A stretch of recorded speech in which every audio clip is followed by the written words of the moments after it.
To show or display Bixby Vision shortcut on app screen in Samsung Galaxy S23 Ultra, swipe down the top of the screen and then tap setting icon. Scroll down the screen to find apps. Tap apps. Find Bixby Vision. To do it quickly, tap the search and then type Bixby Vision.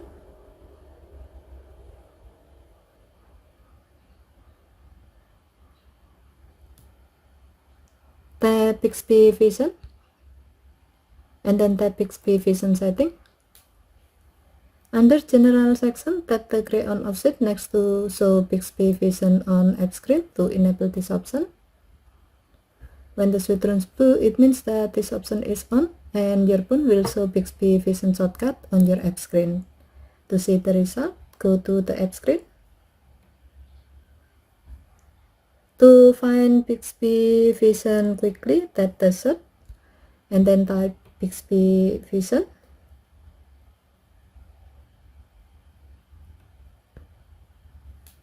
You can see that Bixby Vision is no sound and accessible from the app screen. Okay, thank you for watching. Have a nice day.